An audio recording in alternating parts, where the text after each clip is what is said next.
This episode of the Cult Pop Show podcast was brought to you by our Patreon. If you want to tell us which films we should watch or get 2 extra exclusive podcasts a month, then please consider becoming a patron and joining us at www.patreon.com/cultpopshow. So, I just watched the Star Trek Picard trailer from Comic-Con. Have you seen it?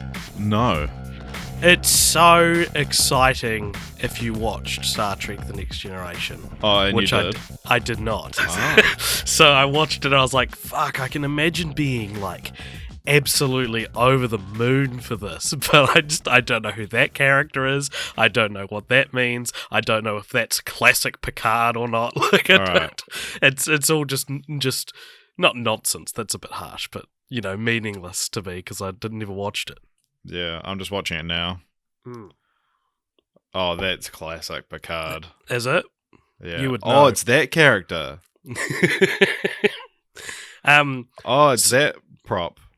So apologies for this episode being later than we usually get them out on a New Zealand Monday. I'm sure we crossed the day line somewhere between the delay. I've been very sick, Richard. Yes, sick like this Picard trailer I'm watching. No, the opposite. The other sick. What? Sick like I'm not good in the head. I'm like cyclical, like you've been a circle. Yeah, I have been a circle. I've been around. And look, we've come off the back of some very exciting announcements at Comic-Con. A lot of trailers, a lot of films, a lot of logos confirmed. And wouldn't it be nice to talk about them, Richard? Nah. Wouldn't it be nice to do a podcast talking about the reveals at Comic-Con? But no, we refuse. And that's not what people listen to us for. It didn't even cross my mind to do it. Because what is this, Richard? What are we doing? This is film franchise Fortnights on the Cult Pop Show podcast. Hell yeah. I am one of your hosts, Richard, and I'm joined literally by Alexander Jones. Please call me AJ. My friends call me AJ, and everyone listening to this is my friend. Yeah. And so we watch a different franchise every fortnight. And what did we watch this fortnight? This fortnight, we watched the Magnificent Seven film franchise. Mm-hmm. This fortnight, which is a franchise of 6 films, which actually is this our first franchise where we haven't named it after the first film in the franchise? I feel like that's a very familiar situation, but I think it might be the first film franchise fortnights with this. Because it's actually the first film in this franchise is Akira Kurosawa's Seven Samurai, which came out in 1954. And then Magnificent Seven was a remake of that, and then that had sequels, and then a remake of its own. So, should we roll through the films? Or? A remake of a remake. That's not very common either. It's not. All right, so should we just roll through the films, or should we go through one by one? What do you want to do? Let's go through... Let's roll through them first and give people a taster. Today we're going to be talking about Seven Samurai, which came out in 1954, which is a Japanese film, and then that was remade as the Magnificent Seven in 1960, which is a Western that's directed by John Sturges. And then 6 years later we had Return of the Seven, 1966, directed by Burt Kennedy. Then Guns of the Magnificent Seven, 1969, Paul Wenkos directed that. And then we've got the Magnificent Seven Ride! The Magnificent Seven Ride! And that was 1972, directed by George McCowan. And then in 2016, we had a remake. It has an exclamation mark at the end of it, I want to be clear. That's why I shouted Ride. So that's, the Magnificent Seven, 2016, directed by Anton Fuqua. I've never actually said his name or heard it said out loud. But that was also written by Nick Pizzolatto as well. Yeah, that's cool, Who True Detective. is known for writing True Detective. So, you might think, wow, what a, 6 films. But also, fun fact, randomly placed trivia, this is our longest spanning franchise. Going from 1954 to 2016, 62 years. It actually, funnily enough, another film franchise we've done, which at the time of recording started with a Japanese film from 1954 and ended with a 2016 film. This it was Godzilla.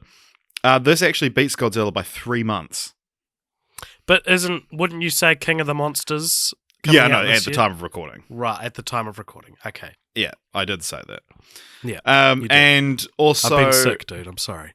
This between the gap between the Magnificent Seven ride and the Magnificent Seven remake is 44 years, which is the second longest gap between two consecutive films in a franchise we've covered. The longest being, can you guess what it is? The Jungle Book. No. What was it? The Jungle Book was only like 30 years. It's Lady and the Tramp, 46 years between the two films. Of course. Yeah. Yes, a couple of little fun facts for you there. Yeah, because it's amazing that Seven Samurai, which is, one of the most influential, not only influential Japanese films, but, films in general, and Godzilla, both came out in 1954. And there's also a film called Tokyo Story, which is another, Seven Samurai and Tokyo Story are both considered like two of the best Japanese films of all time, and they all came out within 12 months of each other. These three films, and they're like the three big pillars of Japanese cinema. Wow, it's almost like 1954 was the 1999 for Japanese cinema. Yeah, they and I was reading about how Seven Samurai kept having its budget. They had a lot of budget issues, a lot of resistance from Toho because they were sinking so much money into Godzilla. Right. Interesting. Yeah. All right. So, what's Seven Samurai about? And that will kind of lay the framework for this episode. So Seven Samurai is about a village of farmers who are constantly being ransacked by a group of bandits, and in an attempt to save their village and save their lives, because they're running out of food and money and stuff, they recruit what eventually becomes Seven Samurai to fight for them and protect their village from the bandits. Yeah. Easy. That's one of the. It's tried and true. It's a formula. Yeah, and we'll get to the formula a bit more as we go on. And what do you think that has on Rotten Tomatoes? 104%. Oh, you're 4 off. It's got 108%. No, yeah, it's 100% with critics, 97% with audience. Often considered one of the greatest films of all time. Yeah. It's in a lot of top 10 lists of greatest films, and if nothing else, it's often called the greatest Japanese film. Yeah. What did you think of it? Oh, it's so boring, dude. This is going to be a hard episode for any Magnificent Seven heads out there, because this is the first of a series of films that I found. I'd seen, if you didn't listen to our last film franchise, Fortnights, I'd actually watched Seven Samurai for my movie club, AJ's Movie Club on Facebook. Look it up and join it. About a year ago. And I kind of put it there in a poll for the movie club along with The Godfather and Citizen Kane. It was like a best movies ever made poll, right? And I kind of didn't expect Seven Samurai to win, because I would have thought that something like Citizen Kane is more attractive to people who haven't seen it. But it did win, and I just, oh my god, it's from a different planet to what I'm used to watching. You know what I mean? It's in a different language. It's black and white. It's very long. It's 3.5 hours long. And so all my natural 26 years of storytelling, indication, or, how I've been conditioned to expect a movie to be, this movie is none of those things. So you have to pay extra attention to it. You have to, even then, it's still hard to follow in some parts. It's an uphill battle, this movie, for a millennial who watches a lot of 10-minute YouTube videos as this primary source of entertainment. Yeah. Should we see what your initial comment was about on Movie Club? On Movie Club. If you want. Boy howdy, does Seven Samurai take its time, and depending on your patience or how much you appreciate old cinema, you would either love it or hate it. I think I would have loved it more if I wasn't rushing to watch it in time, and I spent basically my whole day stopping and starting various streams because they'd stop loading or lose subtitles. Oh, that was While so I frustrating. can think of ways to streamline this film's duration, I still really loved what it had to offer, and I can see why it's so revered. I think the characterization, especially, is really ahead of its time. I loved the calm and collected Kambai and the hilarious antics of Kikuchio, who really shone in this film when his past was revealed. I also really liked how much the inter-village politics got in the way. Things like all the farmers being afraid of the samurai and the worry that the samurai would seduce their women and the stubbornness of a few of the older residents. It really made it difficult for the samurai to be protecting them out of the goodness of their hearts, and I think that's probably why a film with such a simple plot outline can extend to a nuanced 3.5 hour epic. Massive run-on sentence there, AJ, but yeah, good stuff. So, look, if you want more run-on sentences and articulate film reviews, then go join AJ's Movie Club on Facebook. Yeah. I don't know. Because What is a run-on sentence? it's just when a sentence is real long. You've peppered it with hyphens and commas rather than full stops. Right, so it's not grammatically incorrect. It's just annoying. It kind of is. There's a lot of So you've got in a Facebook comment, it takes up 1, 2, 3, 4, 5, 6, 7, 8, 9 lines, and that's one sentence. There's a paragraph, and Right. it's reading it out loud, especially highlights it because you keep expecting to come to the end of the sentence, and especially with the way I was reading, I was trying to do a bit of an ebb and flow, and I kept on ebbing, and the flow never came. It sounded fine to me. Hey, look, maybe I intended it to be the Seven Samurai of Facebook comments. Yeah, I think Seven Samurai is better paced than your Facebook comment. I disagree. I mean, all what I said is true. Note that I never said this is my kind of movie. Yeah. Well, so Seven Samurai, I mentioned last episode that it's one that I've been wanting to watch for a wee while. Just because it's so high up on all these best movies of all time lists that I wanted to finally be able to tick it off. And so I also mentioned that I've recently signed up for the library, and I got it out from the librry. And you got it out. You signed up for the library because they have a great selection of DVDs and books. Yeah, exactly. And I need to justify that. People sign up for the library every day. Yeah. All right. So I got out there. I got out Seven Samurai. I also got out Kira Kurosawa's Ran, and and Rashomon, but they lost their DVD of Rashomon. They just emailed me earlier in the week. Wow. So I can't have that. But I got it out, and then I was down in Christchurch last weekend for the annual 48 Hours Christchurch final, where AJ decides all the awards, and I didn't win any of them. So it's because you're my friend. It's a reverse bias. My longest streak of not winning anything is the 2 years you've been in charge.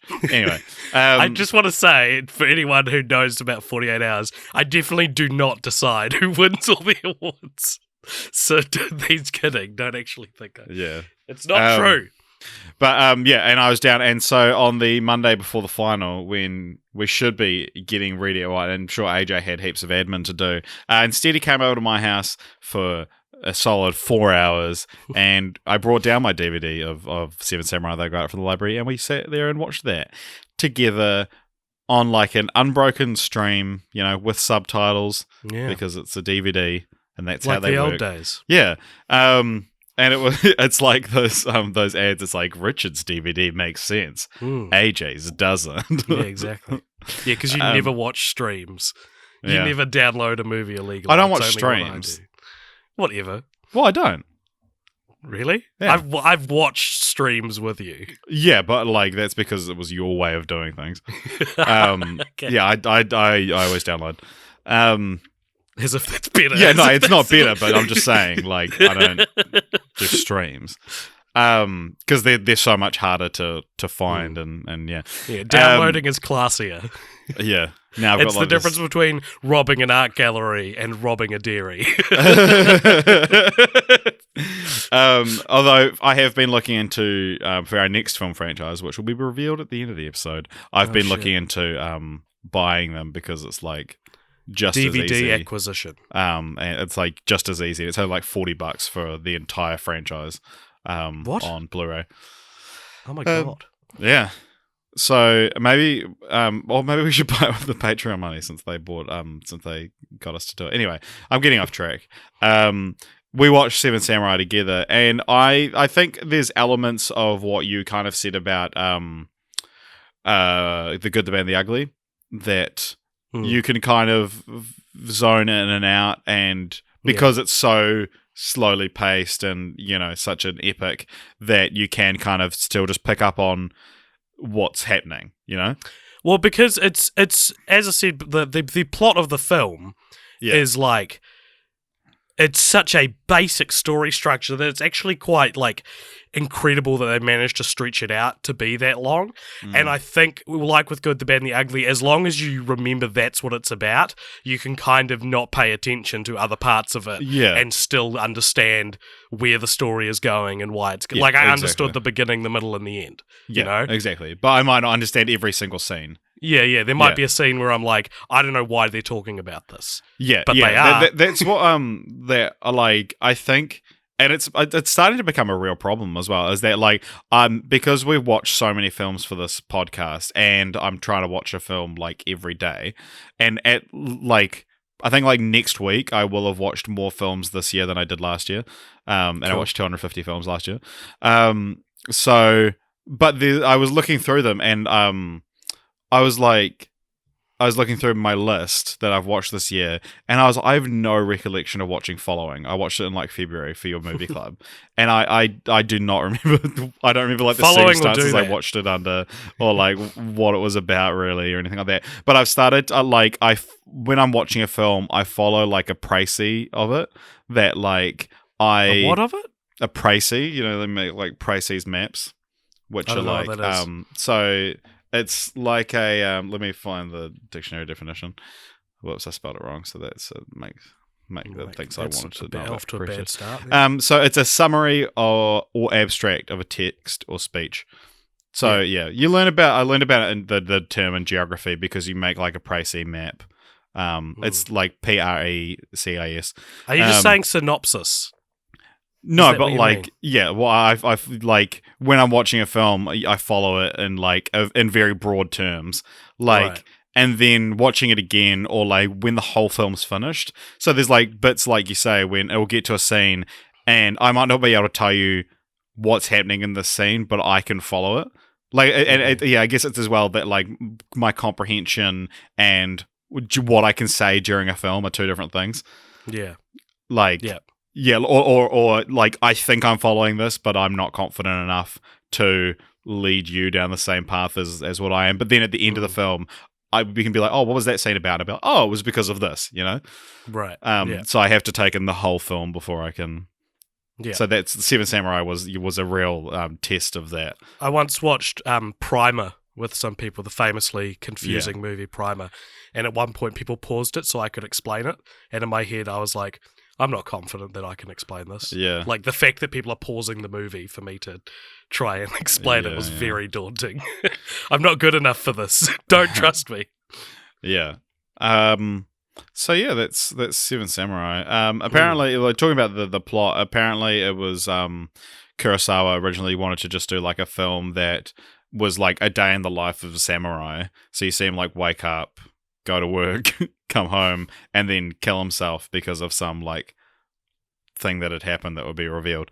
But then he like learnt about how stuff like this would kind of sometimes happen, like samurai would like protect villages, and that's what how the story came about. Cool. And do you like it? Do you like the film? Yeah. Yeah, same. Same reaction, I think. Yeah, no, like it's I don't know, it's with a lot of these like franchises that follow this framework especially, and this is like a perfect example of it. So you have like a very old foreign film, and then you have an old, like, I was going to say Western, it is a Western film, an old, like, English film, and then you have a remake that's considered inferior. Spoilers.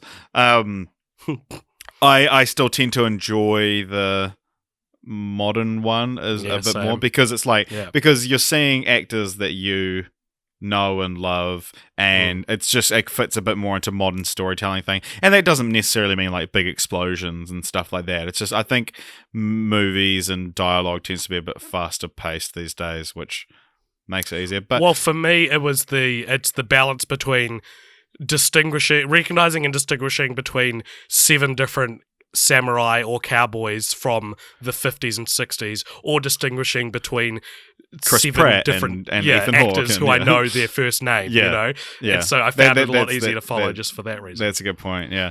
But one thing about Seven Samurai that's quite cool is, like, you think, oh, like a Japanese samurai film from the 50s. Like, you have I imagine, people listening to this, you have a very specific idea in your head of what that's like. But it's actually, like, it's quite funny in places, and there's and a lot of it, is quite. It's surprising how modern a lot of it is as well.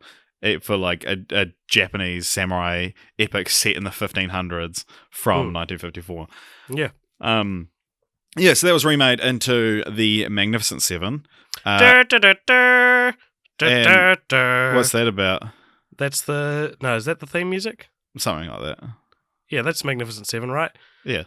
I don't know. We did the Good, the Bad, and the Ugly theme music last episode. So I was like, yeah, this is another one where it's like, this is where that music's from. That famous Western music is from this movie. So what's the Magnificent Seven about? It's the same thing, but with cowboys. Nice. Yeah, it is. It's the 7 cowboys. So, yeah, what'd you think of it? I maybe enjoyed it the same amount as Seven Samurai. Yeah, I'd say the same. Yeah, probably. it's no more. Here's a fun observation I had. Oh, okay. Is that in both, like, plot structures, there's a character who, like, is like the 7th member who's, like, not quite qualified enough, and in Seven Samurai, it's like a off, Kikuchi. Yeah. And so he's like he doesn't play by anyone's rules, and he's a bit of a rebel, and he's a bit young crazy. one as well. He's young, and so going into he has a hilariously large sword. Yeah. Going into the Western version, I was expecting to see one of them would be like the wacky one, but instead they adapt the fact that he's inexperienced more than the fact that he's like almost the comic relief. Yeah. Which was an observation I wouldn't have brought up if there were more things to talk about. In this Yeah, like, I'm surprised we talked about Seven Samurai for like 20 minutes. Because I have very little to say about the Magnificent Seven sequels. Yeah, so it's basically the same thing. And okay, you brought it up, so we're going to take a little detour here. Shit. So, Comic-Con. About the... Would you say Comic-Con? Yeah. All right, so Taika Waititi's just... So you're familiar with TV tropes. Yeah, so there's actually a tropes page called The Magnificent Seven Samurai. And I'll just read it out to you. Okay. So it's about and it goes into the plot beats of each of these films, which will, help, and maybe you at home can think along to films that you've seen that follow this. So you're one of a group of farmers whose village is under attack by a gang of remorseless bandits. None of you know how to fight, so you leave to hire a group of warriors who are willing to defend you for the pittance you can pay plus meals. So you come back with 7 guys, and hey, wait a minute. Haven't we seen this somewhere before? No, you haven't been reading TV tropes for so long that everything is blending together. This is actually a relatively common plot device. Take the basic plot of a bunch of cool guys, plus awesome goal, plus clearly defined personality types, plus any other overtones of Seven Samurai you can think of, and bam! Instant team on a mission story. Because Seven Samurai contains many plot elements which are not exclusive to Japanese culture, it is easy to shift the basic narrative around and still get a workable movie angle. In fact, it's such a classically popular example example of a narrative that many filmmakers don't even bother being subtle in the process of homage. There's a lot more movies out there with exactly 7 heroes doing this kind of plot than you'd expect. And then it goes on to say about how the trope and title name is Seven Samurai, Magnificent Seven, obviously, and points out as well that Magnificent Seven was made with Kurosawa's blessing, and he really liked the film, which was, the director's kind of like greatest review of the film, because he wasn't as big on Yojimbo being remade. So the plot is pretty predictable, but always fun. So here we have the 7 characters. You've got the hero will receive the call to adventure. He will then assemble a ragtag bunch of misfits, so that you have the Lancer, who is the if not immediately present, the hero will always know exactly where to find one. And so that's like their right hand man, who's like they have the best relationship with, and also kind of like challenges them a little bit.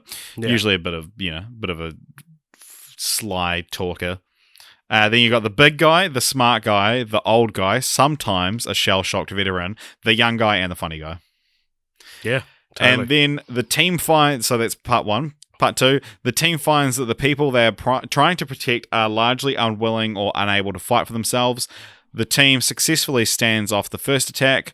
The people realize they can defend themselves, and the team undertakes training the peaceful villagers. The team is forced to leave, whether due to the skepticism or wariness of the villagers or threats from the villains.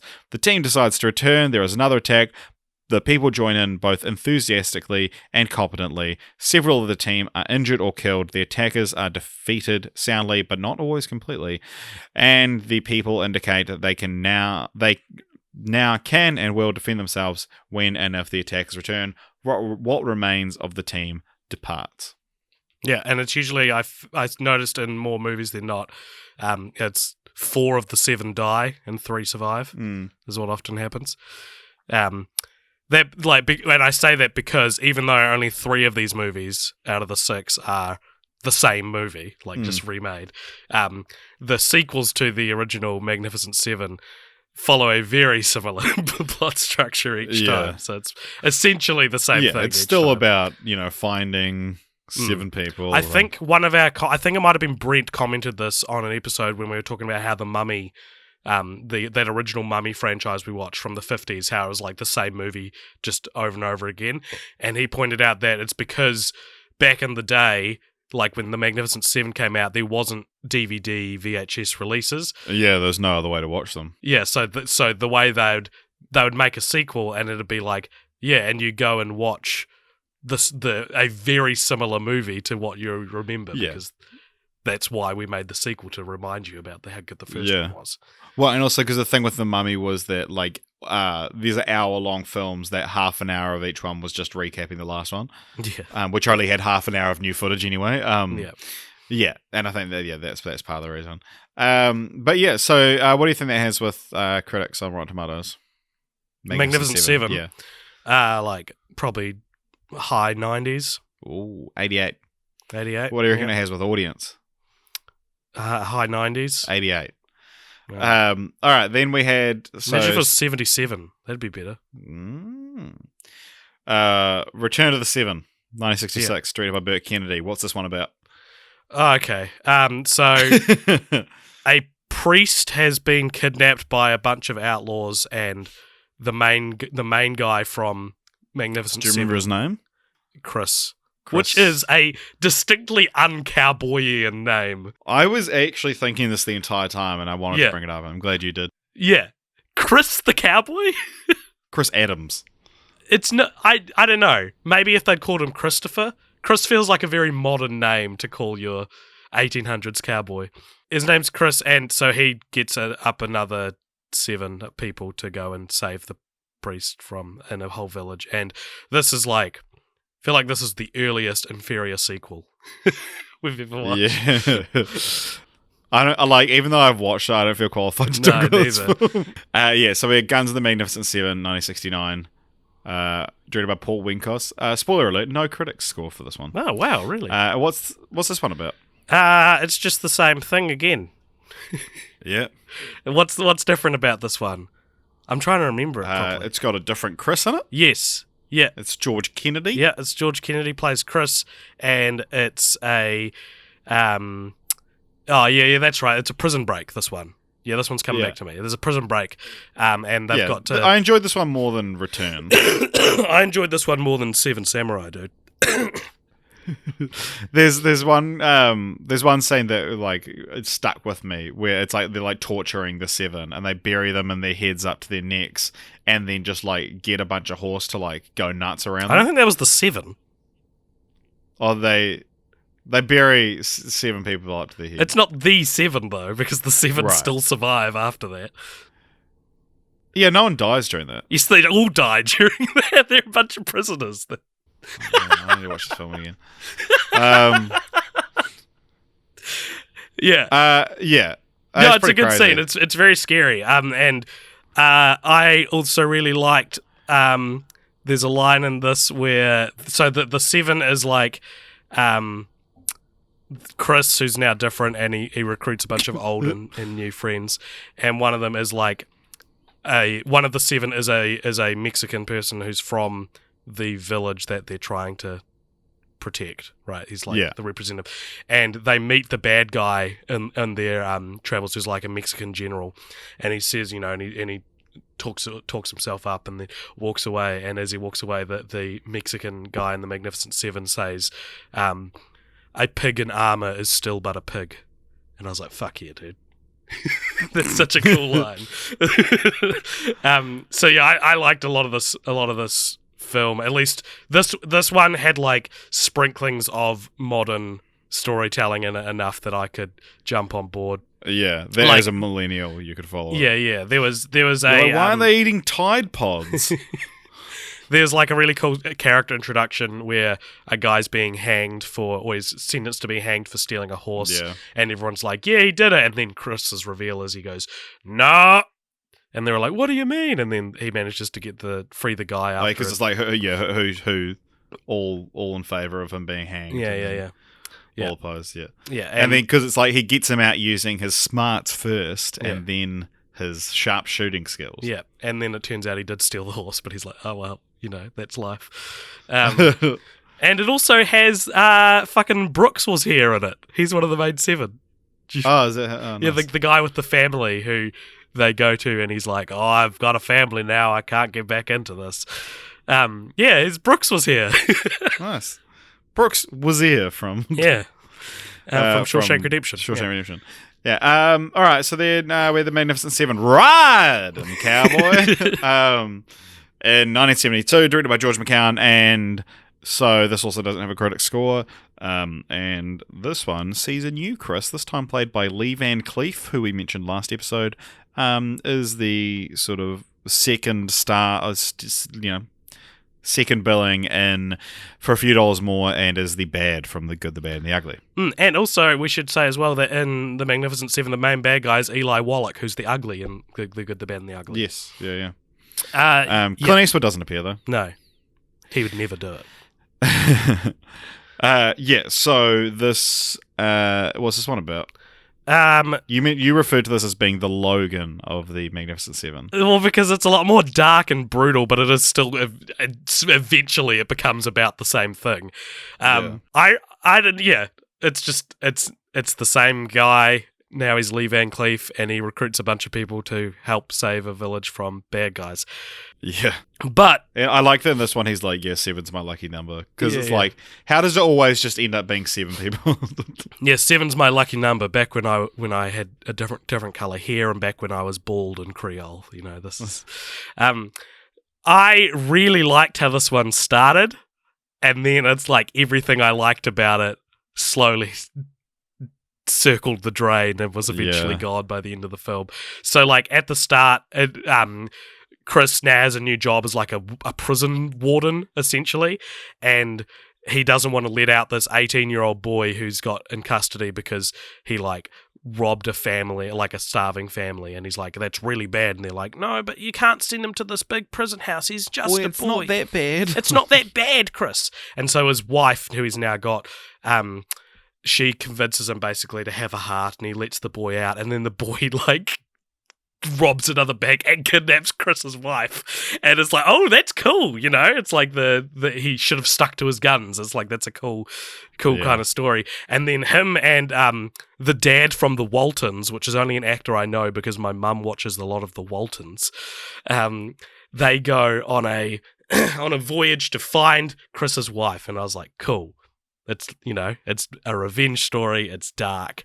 It's nice. And then they immediately find Chris's wife and she's been murdered. And I was like, oh, shit.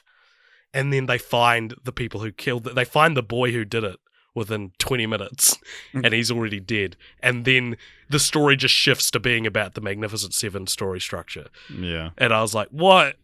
I was so interested in the other story that was happening here. Yeah. And also, by the end of the movie, he just gets another girlfriend. And this is days after his wife has been murdered. And this is days. It's days, Richard. And I was like, it reminds me of old James Bond movies where Sean Connery just loses his girlfriend and then the next day he gets with someone else. And I was like, I can't believe this. And actually, one of the creepiest and most dated things about this film, and something that definitely strikes down a few pegs in my eyes, is that in the other ones, it's like, we don't really have enough money to pay you, but we can feed you rice and beans. And it's like, well, you know, it's kind of homely. A cowboy loves rice and beans. Exactly. And in this one, all the men from the village they're protecting have been destroyed. And so the equivalent of feeding them rice and beans is like, you each get 3 girlfriends each. I was like, oh no, that's so horrible. And the women don't even look enthused by it. It's more like you pick the woman you want to look after you while you're staying here. Like, look after you, quote unquote. Yeah, rice and beans, wink. They'll feed you, but also, I guess, feel the like... implication. Yeah, exactly. Feel they have to. And it's very like, ugh, this feels a little too horny for me. Feels like the screenwriters got a little too horny writing this film. Yeah. This also, like, this one's slightly more enjoyable as well, just because Lee Van Cleef is more enjoyable to watch. It is for a bit. By the end, it's probably my least favorite one overall, I think. Really? Just because it teases you with something more interesting. Yeah, because I watched this. I was watching this at work, and I watched like 40 minutes of it, and then watched the last hour yesterday, and I definitely split it up into like a good half and a bad half. Yeah, exactly. And then also Gary Busey's in this film. Where? A young Gary Busey. He's the one with the big teeth. Huh. Oh, that's another thing I liked about this film, is that the Seven is mostly comprised of inmates who Lee Van Cleef is letting out of prison on the, on the proviso that they do the job. Yeah, I like that this one's kind of like a it's morally grey. Yeah, it's very like 70s compared to the Suicide 60s of the, like 70s Westerns, I'm sure, was when they were trying to be more morally ambiguous, whereas 60s Westerns is very like, these are the goodies, these are the baddies. Yeah. All right, and then we've got 2016, Magnificent Seven, 2K16. What do you reckon this has with critics? This is like 60%, right? Yeah, 64. Yeah. 72 with audiences. And, is there anything worth pointing out about this one being different from the original? Just that I recognised all the actors and were able to distinguish between them. Yeah. This one was fine. Yeah, this is fine. I can understand. It's definitely 64% on, I enjoyed quite a lot of it, and I got bored. I watched it I watched a movie in between the first half an hour and the last hour. Movie? Huh? What was the movie you watched? Across the Universe. Oh, yeah. Why? Because my friends were like, hey, come watch this. And I was like, all right. Did you like it? Nah. Have you seen it before? Nah. What didn't you like about it? Stupid movie. Unmotivated. All the songs are unmotivated. Like, say what you want about Mamma Mia, but at least the songs feel appropriate when they start singing. Well, yeah, I mean, the whole point of Across the Universe is, it's put together specifically to do that, Like, it's like they got a bunch of Beatles songs and worked out how they could string all these together. Yeah. Yeah, and I mean, I don't know. I think it's fun for what it is. Yeah, sure. I definitely didn't give it the time it deserved, but I also know you're too busy thinking about Magnificent Seven. Yeah, I also know that it's not particularly received well anyway, so I don't think I'm an outlier by not enjoying it. Anyway, Magnificent Seven. Yeah, man. I thought the bad guy was really cool in this. Thought he was kind of deliciously evil in a way that he was cool. you don't often get. I thought that all the actors were really great. I really liked Vincent D'Onofrio. Vincent D'Onofrio is like the salted caramel of actors for me. Well, he only just existed a few years ago, and they acted like it's always been there. It's exactly what I meant, Richard, because everyone acts like salted caramel has always been around, but I never remember hearing about salted caramel before 2016, and I never remember... Well, I mean, when I say, I mean like 2009. When I saw Jurassic World, I didn't know who Vincent D'Onofrio was. Right. And he's in that movie. Is there like salted caramel... Red Velvet as well? Oh, yeah. Don't act like Red Velvet was around in 1995. It wasn't. Yeah, it doesn't say when salted caramel was invented, because it actually does feel like it was invented. Yeah. You know. And and the fact that people just made a new flavor. I mean, it's not like a new flavor, I guess, but... He just made a new dinosaur. You just went ahead and made a new flavor? Depends what kind of flavor they cooked up in that lab. Jurassic flavor. Yeah. Yeah, so... I enjoyed it. I thought Chris Pratt was fun. And we talked about this on our most anticipated films of the year, but there was a Western that came out. It didn't come out in New Zealand, but it's called The Kid. Ooh. And it's directed by Vincent D'Onofrio. Stars Ethan Hawke and Chris Pratt. And it's like Vincent D'Onofrio, Ethan Hawke, and Chris Pratt aren't like three names I would necessarily put together, but they've they've created two westerns together, a genre that doesn't really get made these days. Yeah. Yeah. Maybe they enjoyed their time on the Magnificent Seven, but didn't feel like it was that's sort of what it sounds like. Good enough of a movie, so they're like, let's just make another one. Yeah. Ethan Hawke in this movie's in the Magnificent Seven, his character's name is Goodnight, and I thought that was pretty cool. Yeah, they call him Goody for short. And Ethan Hawke's breaking down his iconic character's role video on YouTube. He talks about how much fun he had on Magnificent Seven. I think that's one of those things that there's a lot of actors these days that are around that kind of age that jump at the chance to do a Western because they're the films they grew up watching and they don't get made very much. So, because a remake of the Magnificent Seven that kind of just flew under the radar in 2016, it has a pretty decent cast for that, but it's because all these people that are like quite happy to jump on in these smaller roles. But yeah, it's fun. Go check it out. It brushes with being something interesting, but never quite goes all way and kind of just sticks with being like it's a reunion for the Antoine Fuqua and Denzel and Ethan Hawke, who all made Training Day together. Oh, there you go. Which is a very good movie, which I don't think you've seen, have you? No. Oi, fuck, it's good. It's so good. Fuck, it's good, eh? Oi, all fuck. Oi. Yeah. If you are wanting a perfectly fine, like, this is a difficult movie because it's just like there are just better movies than this.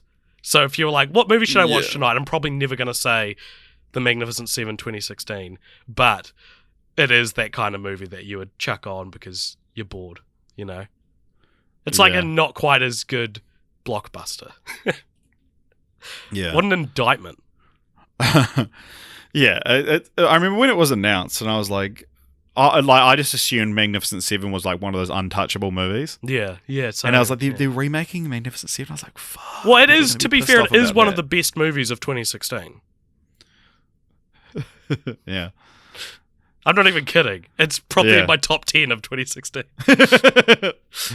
Yeah, you're right. Mm-hmm.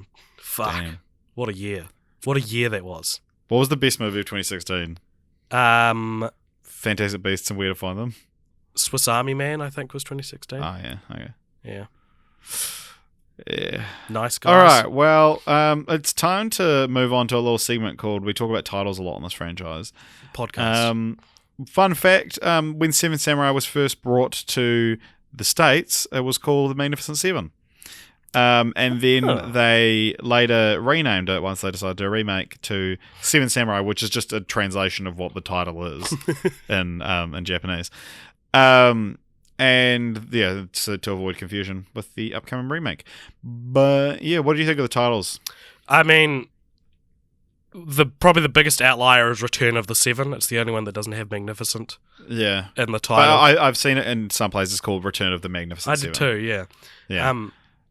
But the titling scheme for the sequels are just real bizarre. It's like they don't stick with one theme. They dip their toe in every I kind would of like theme. if it would be cool if it was the Magnificent Seven, Return of the Magnificent Seven, Guns of the Magnificent Seven, Ride of the Magnificent Seven. Yeah. Because Or it's just the Magnificent Seven Return, the Magnificent Seven Gun, the Magnificent Seven Ride. yeah. So that's the titles. Like we're talking, we pay our dues, but there's not always something to say. It's fine. Yeah. What other fun facts do I have here? Oh yeah, actually, an interesting thing. Couple of things to do with death. So Robert Vaughn, who died in November 2016, was the last surviving member of the Seven. From the Magnificent Seven, and Rosenda Monteros was the last surviving cast member at all, and she died December 29th last year. Oh wow. So everyone who is in the Magnificent Seven is dead.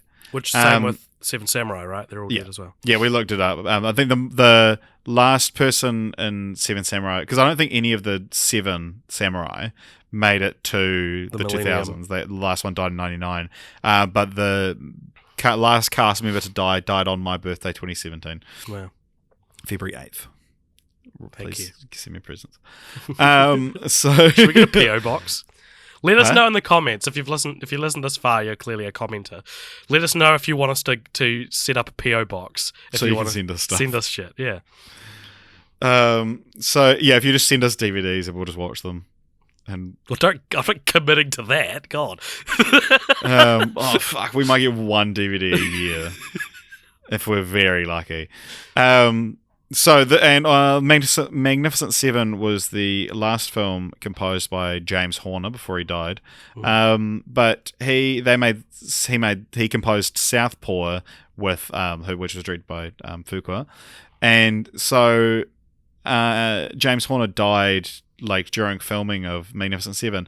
But a month after his death, his team delivered the score to set, and it turns out he was so inspired reading the script that he composed the entire score during pre-production. Wow. Yeah, And that's the So, That's not it, is it? no, Like- this is the remake. Sorry, Ah, okay. You did Yeah. say Southpaw, and I was like, it must be the original Southpaw, not the one that yeah, came and out I very mentioned recently. Anton Fuqua, and he Yeah, must true, have had yeah. a very long career. Yeah. Directed both the original and the remake of Magnificent. Yeah, well, he was directing at the time of the original, but didn't do it. All right, so time to continue that franchise. No, it's not. I'm doing the wrong theme music. It's dun dun dun dun dun dun dun dun dun dun dun dun dun dun. That's such a better one. Yeah, it is. What was I doing? I can't. I'm so bad at this. Let me know what theme song I was doing. It's probably like the Bionic Man or something like that. I feel like it's. Okay, are you ready to continue the franchise? Yeah. So there was a TV series that ran for 2 seasons from 98 to 2000, which is a weird time for that to run. Yeah. All right, and there's like we said, there's a lot of films that sort of fit the mold created by Seven Samurai, A Bug's Life, Yeah. My Little Pony the movie, Galaxy Quest. Oh yeah, A Bug's Life. Those all kind of subvert the formula and especially Bug's Life and Galaxy Quest. I've not seen the My Little Pony movie, but in A Bug's Life, he thinks they're warriors and they're not. And in Galaxy Quest, I always thought that was part of it until I watched Yeah. Seven Samurai. Yeah. I always thought it was going to be like, but a bunch of people get mistaken for samurai and then end up saving the day, because I knew I'd seen a Cinefix video about Kikuchio's sword and about how because he wasn't a samurai, right. he lied about it and then ends up becoming like heroic. Yeah. And so I just thought that was all of them, Nice. which I think is a more interesting story. But I prefer A Bug's Life to Seven Samurai. Okay, do you want to go first or do you want me to go first? I'll go first. Okay. So initially, what I was thinking was, I was like, you know what my biggest problem with these movies is? 7's too many. I can't keep track of all these characters. And I was like, let's do the Magnificent 5 or the Magnificent 3. Let's like Mr. Magnificent. Mr. Magnificent. Let's bring it back down. But then I was like, you know what? Fuck it. Go all in. The Magnificent 77. And then I started thinking more about it, and it went from a joke idea to this isn't that bad of an idea, because I started thinking about Endgame and how there's so many characters in that, and I started thinking about how Lost managed to balance, 14 characters in its first season, and then I came up with a legitimate idea that's more of like tapping into my filmmaking interests as opposed to like wanting to do a funny continue the franchise. And I was like, could you make a movie with the basic structure of the Magnificent Seven, but there are 77 characters and all of them at least get some semblance of a story arc? Could, like, say we make it as a 3-hour movie.